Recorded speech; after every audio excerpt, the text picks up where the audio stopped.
grooves in it, and it's important with collets made like this to line them up when you put that 1/4 inch bit in.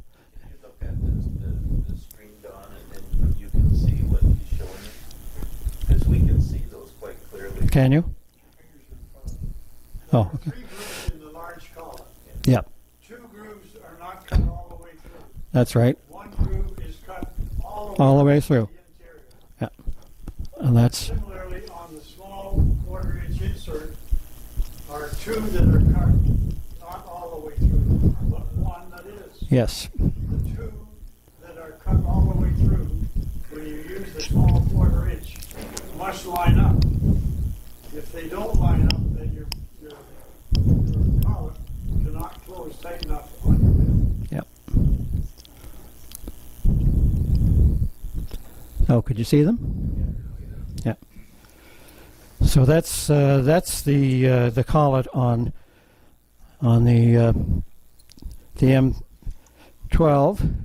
This one is exactly this is a 1/4 inch that's in here now, and the 1/2 inch one is a totally separate item. So you unscrew the one and put the other in, and it's got a I don't know what do you call this? Is that's in?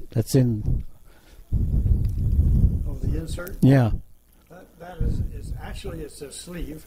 Right. It can be disconnected just with a quick pull on it like that. Yeah.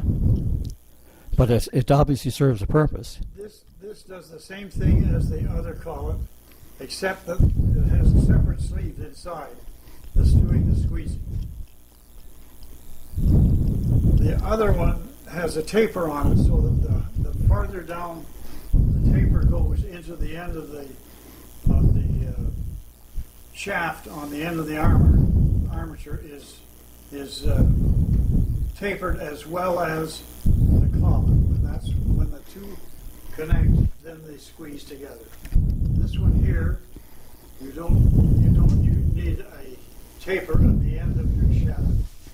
The tightening is all done on the sleeve inside the collet.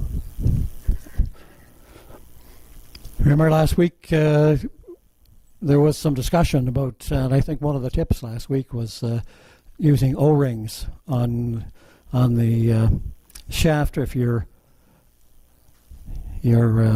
bit, and I checked with the master, and he recommends that's something that should be done if you're having trouble getting your bits in and having them fall to the bottom before you can get them tightened.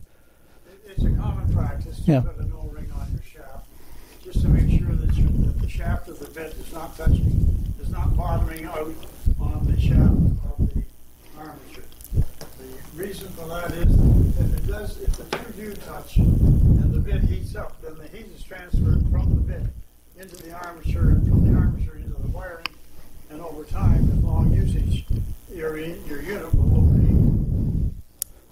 So typically, Howard, how far down would you put in the shaft in the collet itself? Does it go all the way in? Is that the whole purpose? Because I often Just drop it into the here and go to the bottom, Yep. right to the bottom. and then back it off an 1/8 of an inch. Yep. And it saves a lot of heat being transferred. A 1/8 O-ring will do the same thing. Yeah. No, it doesn't. The O-ring has to be positioned in the right place. That's the problem with the O-rings. People put the O-ring on and shove it all the way up to the base of the cutter. But the shaft is on some bits, some are longer, some are shorter.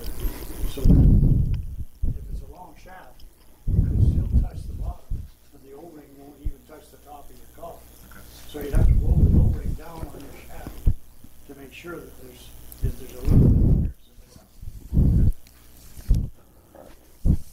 Any questions? I don't use an O-ring. I tighten it by hand in the bit, in the collar, and then hold the nut with your finger, and take the bit and just give it a gentle turn like that when you lift it, and you can raise it enough to stop the transfer of heat. Any question? Yeah, I would be one of the very few guys that doesn't have a rubber.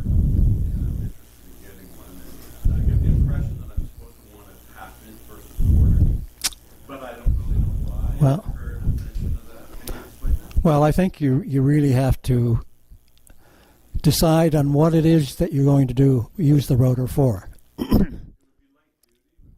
Like, yep. So I think what you should do is look at them all. One of the things that you gotta outline what it is you want to do with them, what kind of bits are involved with that kind of an operation. So if you can get away with the 1/4 inch, maybe that's enough. But what you really should do is investigate it fully and look at each and every one of the machines that you can and try them. You go into a Busy Bee or whatever, they will do their utmost to show you and let you compare one machine to another. And one of the big things I think that is important that has got nothing to do with any of the specifications of the machine. It's it's the feel of the machine, like the balance. If the greatest thing is to be able to put it in your hands and be comfortable with it. This type of router is not as good a feel as the other one that I have, and one of the reasons is that where the handles are placed. See, the handles are placed basically in the base, right? So you've got this top-heavy piece of equipment that you just have to know what you're doing with it. The other router that I have, the handles are in the top of the machine, and it's so much easier. You don't get that top-heavy feeling. It's heavier and bulkier, but it's easier to handle. Yeah. Now this machine has been on the market for 20-odd years, and about 5 years ago, they completely redesigned it, along with a lot of other router manufacturers were doing the same thing at the same time, and they completely redesigned theirs. And some of the guys in this club bought the one, and it was a huge machine. And it was on the market for 3 or 4 years, and they took it off and reintroduced this one. So it's if you get Porter Cable makes them, DeWalt makes them. The feel, the balance is really the thing that you're after. Do you always recommend a plunger? No, not necessarily. This one is a plunge, and this one's a fixed base. They might want to be.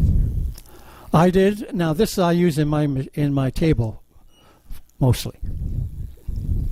Yes.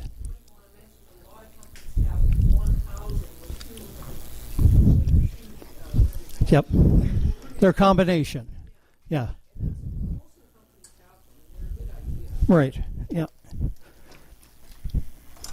I might mention that if you're buying a router, why wouldn't you buy a router with a 1/2-inch collar?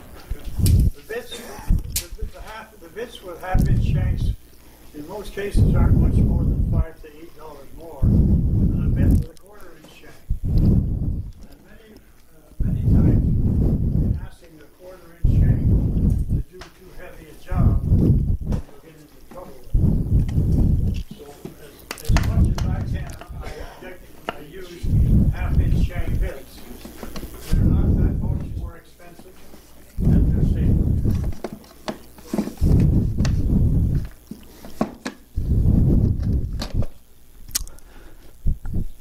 Any other questions?